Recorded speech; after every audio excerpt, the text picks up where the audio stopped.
ETF index mutual funds నేర్చుకుని stock మార్కెట్లో రాణించాలనుకుంటున్నారా? వెంటనే ఈ నెంబర్కి కాల్ చేయండి.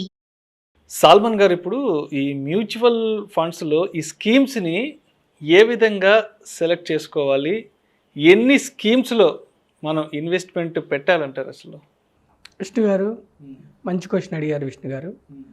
విష్ణు గారు మనం పోర్ట్ఫోలియో అంటే మనం పెట్టే డబ్బు స్కీమ్స్ పోర్ట్ఫోలియో కానీ అసెట్ అలికేషన్ ఏ విధంగా ఉండాలంటే విష్ణు గారు జనరల్గా ఒక 10,000 అంటే ఇది నా వ్యక్తిగత అభిప్రాయం విష్ణు గారు. ఇది ఇన్వెస్టర్ యొక్క రిస్క్ తీసుకునే కెపాసిటీని బట్టి మార్చుకోవచ్చు. కానీ నా వ్యక్తిగత అభిప్రాయం నేను చెప్తున్నాను విష్ణు గారు. ఇప్పుడు నా దగ్గర 10,000 మంత్లీ పెట్టదలుచుకున్నాను విష్ణు ఎస్ఐపి ద్వారా. అప్పుడు నేను ఏం చేసేయాలంటే లార్జ్ క్యాప్లో పెట్టాలి, మిడ్ క్యాప్లో పెట్టాలి, స్మాల్లో పెట్టాలి, ఫ్లెక్సీలో కూడా పెట్టాలి. లార్జ్ క్యాప్ ఒక్కొక్క సమయంలో కొన్ని స్టాక్స్ ర్యాలీ చేస్తాయి విష్ణు గారు. మార్కెట్ ఖర్చు చరిత్ర ఒక్కోసారి లార్జ్ స్టాక్స్ ర్యాలీ చేస్తాయి, అందుకని నా డబ్బు లార్జ్ క్యాప్లో ఉండాలి. ఒక్కొక్కసారి మిడ్ స్టాక్స్ ర్యాలీ చేస్తాయి, మిడ్లో ఉండాలి. ఒక్కొక్కసారి స్మాల్. అయితే నా వ్యక్తిగత అభిప్రాయం ఏంటంటే విష్ణు గారు, లార్జ్లో ఒక 20% అంటే 10,000 పెడితే ఒక 2,000 లేదా ఒక 3,000 లార్జ్. తర్వాత ఫ్లెక్సీలో ఒక 30% అంటే 10,000 సిప్లో ఒక 3,000 రూపాయలు ఫ్లెక్సీ అంటే ఏంటి? పేరులోనే ఉంది, ఫ్లెక్సిబుల్. అంటే ఫండ్ మేనేజర్కి ఒక ఫ్లెక్సిబిలిటీ ఉంటుంది. లార్జ్లో పెట్టాలా, మిడ్లో పెట్టాలా, స్మాల్లో పెట్టాలా అనేది అతని యొక్క విచక్షణ మీద ఆధారపడి ఉంటుంది. ఫ్లెక్సీలో ఏంటంటే ర్యాలీని బట్టి అతను వ్యూహం మారుస్తూ ఉంటాడు. తర్వాత మిడ్లో ఒక 3,000 అంటే 30%, లార్జ్ 20%, ఫ్లెక్సీ 30%, మిడ్లో 30 అంటే దగ్గర 80% అయింది. ఒక 3,000 మిడ్. 101 to 250 కంపెనీస్ యొక్క ప్రయోజనాలు ఇక్కడ వస్తాయి. అందులో 30 to 40 బెస్ట్ స్టాక్స్ చూజ్ చేసుకొని పెడతారు. ఒక 20 to 25% స్మాల్లో కూడా పెట్టాలి. అంటే ఇన్వెస్టర్ నాకు ఫుల్ రిస్క్ తీసుకుంటా, అగ్రెసివ్గా ఉంటా, నేను అర్థం చేసుకుంటాను, స్మాల్లోనే పెట్టుకుంటా అంటే అతని ఇష్టం. అంటే పోర్ట్ఫోలియో డైవర్సిఫికేషన్ జనరల్గా ఈ విధంగా ఉండాలి విష్ణు గారు. Large, flexi, mid and small. ఓకేనా విష్ణు గారు? అయితే ఎప్పుడు కూడా విష్ణు గారు నెగిటివ్ మార్కెట్స్ టైంలో మనము ఇన్వెస్ట్ చేయటం ఆపకూడదు. అంటే మార్కెట్ ఏదో డౌన్ అయిపోతుంది, ఏదో న్యూస్ వచ్చిందని ఆ టైంలో ఎగ్జిట్ అయి బయటకు రావడం అనేది కరెక్ట్. అసలు ఆ తప్పు చేయకూడదు. ఎందుకంటే ఆ టైంలో మనకి ఎక్కువ యూనిట్స్ వస్తాయి, యూనిట్స్ ఎక్కువ అలకేట్ అవుతాయి, షేర్స్ తక్కువ రేటుకి వస్తాయి, స్టాక్స్. ఎగ్జాక్ట్లీ. ఒక్కసారి మీ అకౌంట్లోకి వచ్చిన యూనిట్ స్టేబుల్గా ఉంటాయి, లేదంటే యాడ్ అయినప్పుడు పెరుగుతుంటాయి, తగ్గవు, మళ్ళీ వెనక్కి పోవు. ఎన్ఏవి మాత్రమే ఫ్లక్చుయేట్ అవుతూ ఉంటుంది. యూనిట్స్ ఎప్పుడు స్టేబుల్గా ఉంటాయి, ఎక్సెప్ట్ ఒక కండిషన్ ఎస్డబ్ల్యూపీలో తప్ప మీరు అమ్మినప్పుడు తప్ప యూనిట్స్ మీ దగ్గర 10 యూనిట్స్ వచ్చినాయంటే 20 ఏళ్ళు ఉంటే కూడా 10 అలాగే ఉంటాయి. ఎన్ఏవి మారుతూ ఉంటుంది. కాబట్టి నెగిటివ్ మార్కెట్స్లో అస్సలు మీరు ఇన్వెస్ట్మెంట్ ఆపొద్దు, ఎన్ఏవి వేరీ అవుతూ ఉంటుంది. ఇంకోటి ఏంటంటే విష్ణు గారు, మ్యూచువల్ ఫండ్స్లో ఎక్స్పెన్స్ రేషియో తప్ప ఒక్క పైసా కూడా ఎక్స్ట్రా తీసుకోరు. అస్సలు భయపడద్దు, మీరు చాలా తీసుకుంటారు ఏంటంటే అస్సలు భయపడద్దు. చాలా తక్కువ ఉంటుంది ఎక్స్పెన్స్ రేషియో. మీకు మ్యూచువల్ ఫండ్స్లో ఇంకా వేరే ఏ విధమైన హిడెన్ ఛార్జెస్ ఉండవు. కేవలం ట్యాక్స్ ఉంటుంది, క్యాపిటల్ గెయిన్ మీద ట్యాక్స్ ఉంటుంది. ఓకేనా విష్ణు గారు? రెండోది ఏముంటుందంటే మీరు 1 year లోపు ఎగ్జిట్ అయితే, రిడిమ్షన్ చేస్తే 1 year లోపు ఎగ్జిట్ లోడ్ ఉంటుంది. ఇంకా వేరే ఏ హిడెన్ ఛార్జెస్ అన్నీ ట్రాన్స్పరెంట్గా ఉంటుంది. లాస్ వచ్చినా లాభం వచ్చినా మొత్తం మీకే. లాంగ్ టర్మ్ ఉంటే 10 years అబవ్ ఉంటే మనకి మ్యూచువల్ ఫండ్స్లో 12%, 15, 18, 20 కూడా వస్తున్నాయి. ఈవెన్ 12% లెక్కేసుకుంటే కూడా విష్ణు గారు మనకి బ్యాంకులో ఇన్ఫ్లేషన్ 6% కూడా రావట్లేదు. సో మీకు వెల్త్ క్రియేట్ చేసుకుంటారు. ఇన్ఫ్లేషన్ బీట్ చేసే రిటర్న్స్ అనమాట. ఇన్ఫ్లేషన్ బీట్ చేసే రిటర్న్స్ ఉంటాయి విష్ణు గారు. సాల్మన్ గారు, ఇప్పుడు మనకి different kinds of schemes, funds ఉన్నాయి కదా, మరి వీటిల్లో రిస్క్ అనేది ఏ విధంగా ఉంటుంది అంటారు? విష్ణు గారు మంచి క్వశ్చన్ అడిగారు. నేను మనం ఎప్పుడు వెల్త్ క్రియేట్ కావాలంటే ఈక్విటీ ఫండ్స్ తీసుకోవాలి. మనం ఈక్విటీ ఫండ్స్ గురించే మనం రిపీటెడ్గా మాట్లాడుకున్నాం.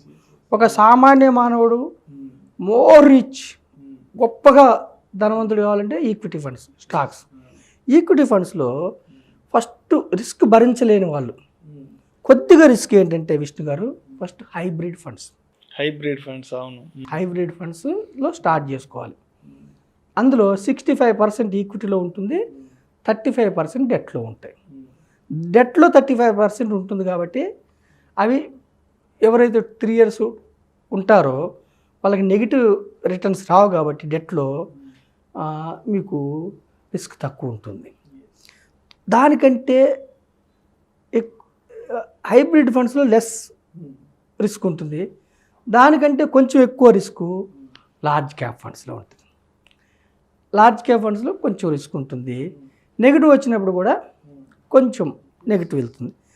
దానికంటే ఎక్కువ మీకు ఫ్లెక్సీ క్యాప్ ఫండ్స్లో కొంచెం మోర్ రిస్క్, కొంచెం ఎక్కువ వచ్చినప్పుడు రిటర్న్స్ ఎక్కువ వస్తాయి, డౌన్ అయినప్పుడు కొంచెం ఎక్కువ డౌన్ అవుతాయి. దానికంటే ఎక్కువ రిస్క్ మిడ్ క్యాప్లో ఉంటాయి. మిడ్ క్యాప్లో ఇంకా ఎక్కువ రిస్క్ ఉంటుంది, ఎక్కువ రిటర్న్స్ వస్తాయి. దానికంటే ఎక్కువ రిస్క్ స్మాల్ క్యాప్. స్మాల్ క్యాప్లో హై రిస్క్ ఉంటుంది, హై రిటర్న్స్ ఉంటాయి.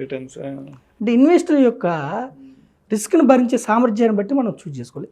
వీటికంటే ఎక్కువ రిస్క్, ఎక్కువ రిటర్న్స్ సెక్టార్ ఫండ్స్లో వస్తాయి. సెక్టార్ ఫండ్స్ అంటే ఏంటి? ప్యూర్గా ఆ సెక్టార్లోనే పెడతారు. అంటే ఇప్పుడు ఐటీ సెక్టార్ తీసుకున్నాం అనుకోండి, ఇప్పుడు టాటా డిజిటల్ ఇండియా ఫండ్ ఉంది, ICICI Prudential technology fund, high returns, risk కూడా ఉంటుంది. ఆ ఒక్క సెక్టార్లోనే పెడతారు. సెక్టార్ ఫండ్ ఇప్పుడు ఐటీ ఫండ్ అనుకోండి, సాఫ్ట్వేర్ కంపెనీస్. ఫార్మా ఫండ్ అనుకోండి, ఓన్లీ ఫార్మా కంపెనీస్లో. ఇన్ఫ్రాస్ట్రక్చర్ ఫండ్ అనుకోండి, ఓన్లీ ఇన్ఫ్రాస్ట్రక్చర్. అందులో రిస్క్ ఎక్కువ ఉంటుంది, రిటర్న్స్ ఎక్కువ ఉంటాయి. నేను జనరల్గా సజెస్ట్ చేసేది డైవర్సిఫైడ్ ఫండ్స్. ఓకేనా విష్ణు గారు? ఈ విధంగా మనకి ఫస్ట్ హైబ్రిడ్, తర్వాత లార్జ్, తర్వాత ఫ్లెక్సీ, తర్వాత మిడ్, తర్వాత స్మాల్, తర్వాత సెక్టార్ ఫండ్స్. నా వ్యక్తిగత అభిప్రాయం ఏంటంటే విష్ణు గారు, చాలా పేద వ్యక్తి అతను హార్డ్ ఎర్నెడ్ మనీని 500 1000 రూపాయలు ఒక కూలియో లేకపోతే ఒక సైకిల్ రిక్షా ఒక ఆటో, ఎవరైనా చాలా పేద వ్యక్తి ఫస్ట్ స్టార్ట్ చేస్తే లార్జ్ క్యాప్ ఫండ్స్లో మొదలు పెట్టండి.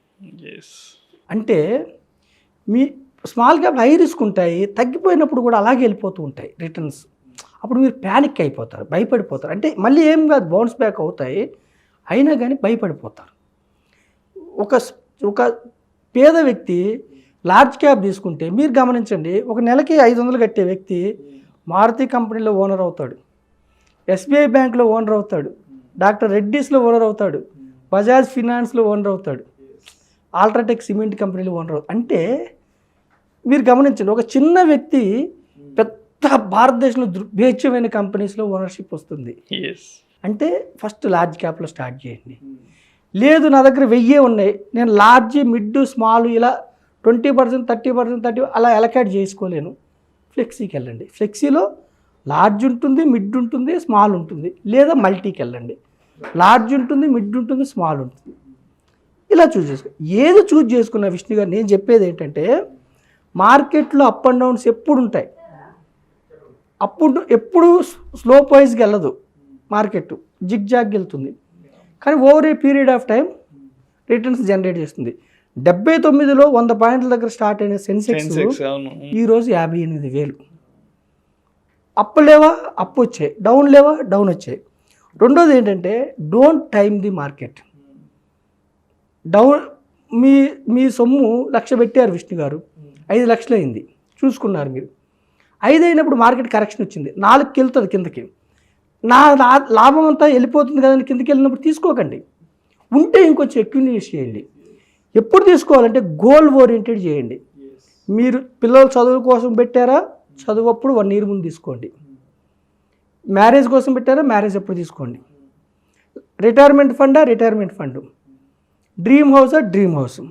రెండోది ఏంటంటే Vishnu, last and final, mutual funds are always subject to market risk అనుగుణంగా ఉంటాయి. కానీ పవర్ ఆఫ్ కాంపౌండింగ్ ఎఫెక్ట్ మీకు నేను ఎగ్జాంపుల్తో చెప్తాను, ఇది కంపల్సరీ చెప్పాలి. చాలామంది ఏం చేస్తున్నారంటే విష్ణు గారు, లాంగ్ రన్ ఉండకుండా తీసేస్తున్నారు. కనీసం మీరు స్టార్ట్ చేయండి, ఎక్కడ స్టార్ట్ చేశారన్నది ముఖ్యంగా మ్యూచువల్ ఫండ్ స్టార్ట్ చేయండి. మొదటి అడుగు ఇంపార్టెంట్. నెలకి 1000 రూపాయలతో కూడా 30 సంవత్సరాలు ఉంటే 15% రిటర్న్స్తో నేను చెప్తున్నాను, మీరు కట్టేది 3,60,000, 56 లక్షలు వస్తుంది. 3,60,000కి 30 సంవత్సరాలు ఉంటే 56 లక్షలు వస్తుంది. అంటే చిన్న పిల్లలకి స్టార్ట్ చేయండి. అదే 2000తో మీకు 7 లక్షలు కడతారు, 1,13,00,000 వస్తుంది. 1,13,00,000 వస్తుంది. 5,000 30 years పెట్టుకుంటే 15%తో నేను ఎగ్జాంపుల్ చెప్తున్నాను, 18 లక్షలు కడతారు, 2,82,00,000 వస్తుంది. సరే మీరు అనొచ్చు 30 సంవత్సరాలు ఎక్కువ అనుకుంటే అట్లీస్ట్ 25 years పెట్టుకుంటే కూడా నెలకి 1000 రూపాయలతో మీరు 15% వేసుకుంటే 3 లక్షలు కడతారు విష్ణు గారు, 28 లక్షలు వస్తుంది. అండ్ రీసెంట్గా కూడా మనం ఒక ఫండ్ గురించి మాట్లాడుకున్నాం, నిప్పాన గురించి. అవును విష్ణు గారు, 95లో 1 lakh ఇన్వెస్ట్ చేస్తే మొన్న అక్టోబర్కి 2 crores 2 crores. మనం మాట్లాడుకున్నప్పుడు అరౌండ్ 1,90,00,000 చెప్పాను మీకు నేను. సెప్టెంబర్ అప్పటికి ఒక్క నెలలో మీరు చూడండి విష్ణు గారు, 10 lakhs వేరియేషన్ వచ్చింది. జంప్ అయింది ఒక్క నెలలో 10. అదే బికాజ్ పవర్ ఆఫ్ కాంపౌండింగ్. నేనేమంటే 2,000 రూపాయలు 25 సంవత్సరాలు ఉండండి, మీరు 6 లక్షలు కడతారు, 55 లక్షలు వస్తుంది. 3,000 రూపాయలు 20 సంవత్సరాలు ఉంటే మీరు 9 లక్షలు కడతారు, 83 లక్షలు వస్తుంది. 5,000 రూపాయలు 20 సంవత్సరాలు ఉంటే 15 లక్షలు కడతారు, 1,40,00,000 వస్తుంది. Power of compounding is the 8th wonder of the world. ఆ పవర్ ఆఫ్ కాంపౌండింగ్ ఎందుకు అలా జంప్ అవుతూ ఉంటుందంటే బ్రాకెట్ పైన టర్మ్ ఉంటుంది కాబట్టి మీకు జంప్ అవుతుంది. నేనేమంటానంటే అప్ అండ్ డౌన్స్ ఉంటాయి. లాంగ్ టర్మ్లో ఈక్విటీలో రిస్క్ తగ్గిపోతుంది, మైన్యూట్ రిస్క్. షార్ట్ టర్మ్లో ఈక్విటీలో హై రిస్క్ ఉంటుంది. Stay for long term. ఎక్కడ స్టార్ట్ చేసాము, ఎవరి ద్వారా స్టార్ట్ చేసాము అన్నది ఇంపార్టెంట్ కాదు, లాంగ్ టర్మ్ ఉండండి. ఓకేనా విష్ణు గారు?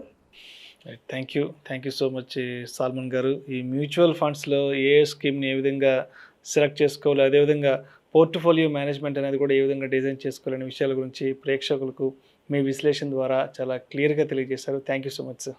థ్యాంక్ యూ విష్ణు గారు, థ్యాంక్ యూ సో మచ్ యాజమాన్యం, థ్యాంక్ యూ ప్రేక్షకులు.